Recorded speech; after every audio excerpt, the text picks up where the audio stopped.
Hey everybody, how you doing? Hey, there's a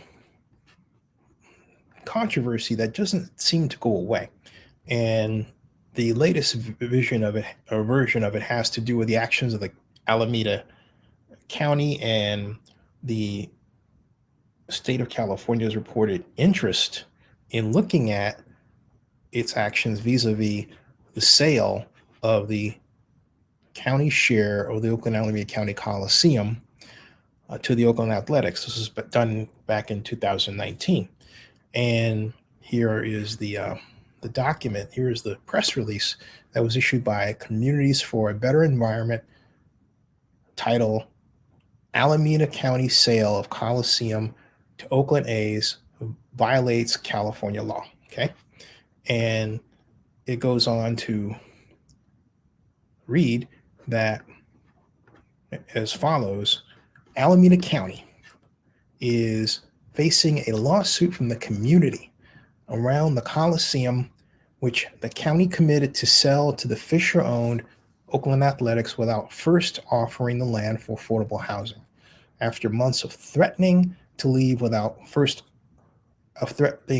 Oakland, Athletics President Dave Kaval today, July 20th, said the vote for the city's term sheet does not work for the A's. If the A's leave Oakland, they have only 180 days to complete their purchase of the county's share of the Coliseum land. And a convoluted deal struck between the county and the A's just before Christmas of 2019. The county committed to sell its half share of the Coliseum to the A's by 2026.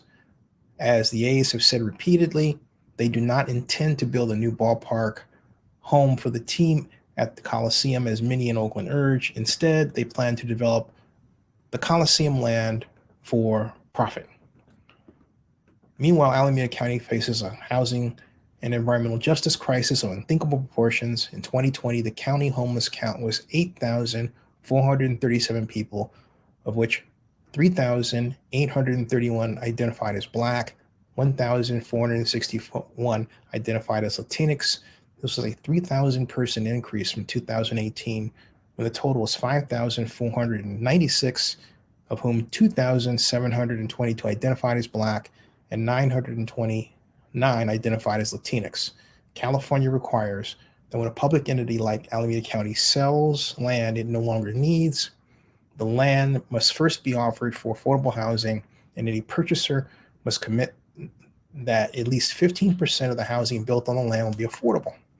The county not only failed to offer its share to the Coliseum, the state's, for any affordable housing provider before selling to the A's, its development agreement also fails to include a requirement regarding affordable housing. In other words, the Fisher family, which owns the A's, is able to build luxury housing with no duty to house Oakland's unhoused community. Then it goes on to say, I'm shocked but not surprised the county failed to explore affordable housing before selling to the Coliseum, said Esther Goolsby, longtime resident and neighbor of the Coliseum, who ran for Alameda County Board of Supervisors, advocating for greater responsibility to the county's low-income residents and residents of color. We need our public lands for public good. Selling the Coliseum without considering what low-income people need is the opposite of that. We need affordable housing so we can be safe at home. So Communities for a Better Environment is one of the nation's preeminent environmental justice organizations, and its mission is to build people power in California's low-income communities to achieve environmental health and justice. Now, okay, all well and good, but here's a gigantic problem that the press release doesn't deal with. The city of Oakland already went after the county of Alameda regarding this. In fact, it already did that. And it criticized the sale of the A's, and then that was dropped. In fact, the judge issued an injunction saying, excuse me, you can't do this, all right? But all parties got together, city, county, athletics.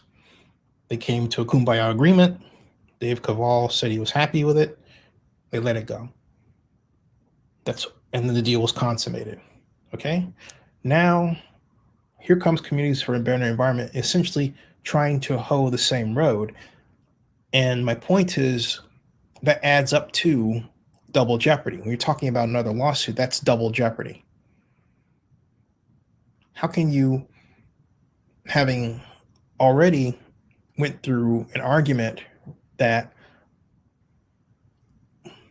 affordable housing wasn't being considered, only to find out that all parties agreed it was, then all of a sudden refer to a term sheet decision on the 20th of July as the basis for attacking the same deal yet again legally, when the legal part of it has already been decided? That is mind-boggling, and it's mind-boggling this is even a conversation. But it also shows just why the Athletics are trying to get out of Oakland and seek a better deal in Las Vegas, because you always have someone, some organization that comes up supposedly in the name of some good objective that some bigger developer isn't doing something. This is typical Oakland. This has been this way for generations. Developing a ballpark for the Athletics has been in the planning stages for decades, and the legislation that was to finance Howard Terminal was passed by the California legislature October 11th and signed into law by the governor October 11th, 2019. Where was the community while that was going on? And then when the city was jumping in and Rebecca Kaplan was making the point regarding the surplus lands issue, where were they then? So just because something gets media attention, then you have people who get up and want to basically mark their territory like, bears. And it's absolutely ridiculous, because the term sheet that they're talking about, here's why this is so ridiculous. The term sheet that they're talking about is now inert. The July 20th term sheet doesn't matter anymore. The city met with the Athletics behind closed doors, or Zooms if you will, came to an agreement that says that the Athletics will pay for affordable housing, among other things. And that's brand new as of August 17th. The argument advanced doesn't even address that. So you have several problems with this lawsuit and investigation. But the simple fact that they exist is just, again, an example of how crazy making it can be to try and build large-scale projects in Northern California. Let me be more specific, the San Francisco Bay Area, and let me be more blunt, Oakland.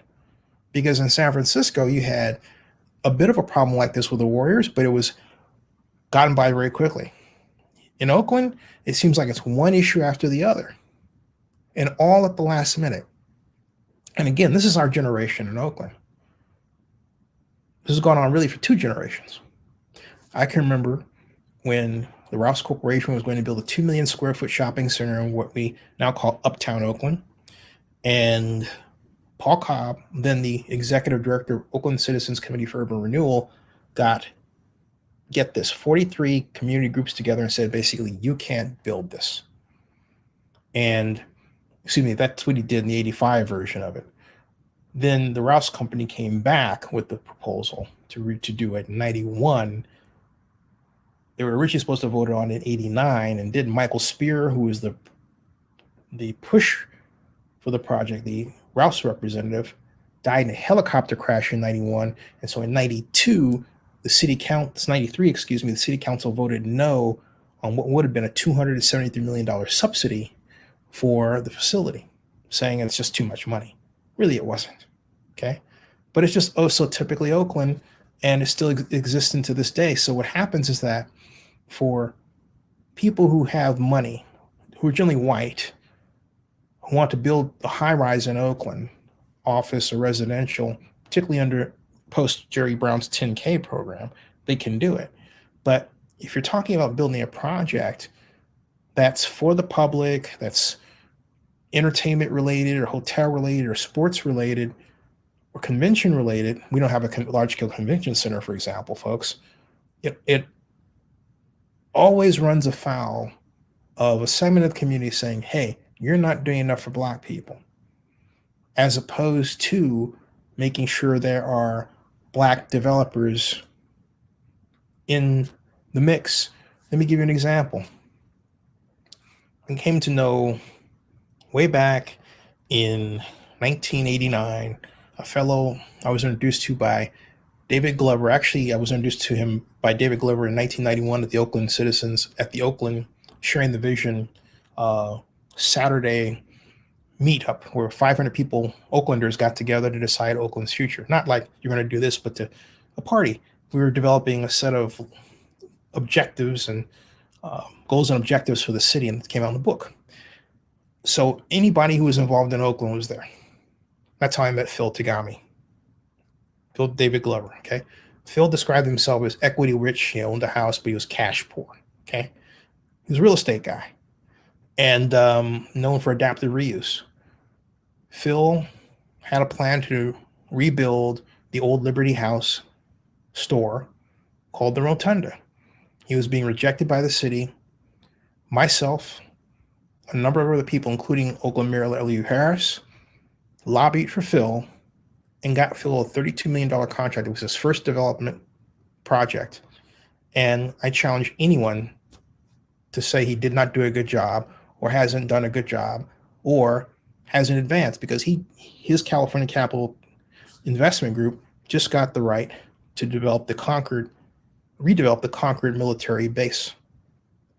So my point is, if you have an incubator for Black or minority, Phil's Japanese, or Japanese American developers, he was young, I think at 32 at the time, to get their start, they can go a long way. But where we are is we're in this mode of constantly saying we need rapport, rather than presenting ourselves from a position of strength, being proactive, getting involved up front, and working together like this, okay?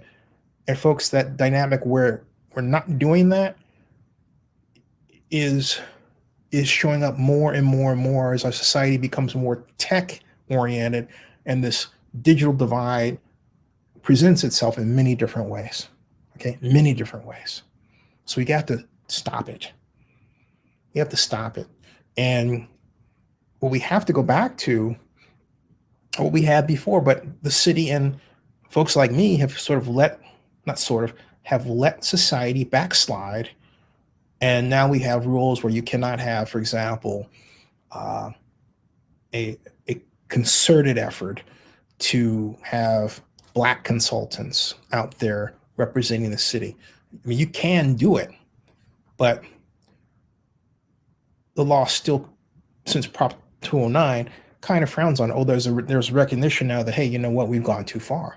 But we need hard and fast to move heaven and earth to make sure that true equity can be established. That's what it's called, equity. But if you want to establish equity, you can't just say you have an equitable system. You have to prove it by assignment, prove it by incubator, prove it by growth seeding. And we don't do that today in Oakland. We don't do that today. Once, moons ago, we had 132 job training programs in Oakland. They were nonprofits established mostly by African Americans, fueled by redevelopment. They helped other African Americans get jobs or get trained for jobs. Like Ethel Law and Scott had a wonderful computer program that, unfortunately, Nacho Felt De La Fuente was really hard on Ethel. And I was delighted on behalf of the mayor to take up for her on the dais at the Community Economic Development Agency morning meetings during my time working for L.U. Harris, which was starting 1996 through 1999. And actually it was 1996 to 87 that was on it, but then Terry Frankie of the California First Amendment Coalition said, that Zinni Abraham is up there. He's got too much power. Oh, brother. Anyway, I was doing good work for the people, Terry. Heck with you. Anyway, and Ethel had this beautiful facility on 15th and Broadway, but she caught a lot of hell by people who just assumed that because she was a black nonprofit entrepreneur, she was doing something wrong. The mentality of that is just off the charts nutso. Okay, it just is. But you look at Oakland today and its condition. You tell me that for folks who look like me, the infrastructure is better, the social infrastructure is better. It's not, and our numbers have dwindled. So the grouping of people who could help each other is smaller. The good news is it is more interracial, but even then, and I say this just from my own history, having a mostly interracial fan base, how well did it really work for the black folks, right? It's one thing to have friends who are white, who have connections, but if they don't use their connections to help you or hire you, did it really matter? Okay? Just saying, as it were. So the bottom line is, it's a ridiculous investigation. I can see why the A's want to move to Las Vegas. We need to streamline the development process so that these sorts of shenanigans don't happen anymore. But we need to be mindful of the fact that the real problem is that our economic development system in Oakland basically doesn't exist, especially for people who are black like me. Subscribe to Zinni62 and bookmark oaklandnewsnow.com.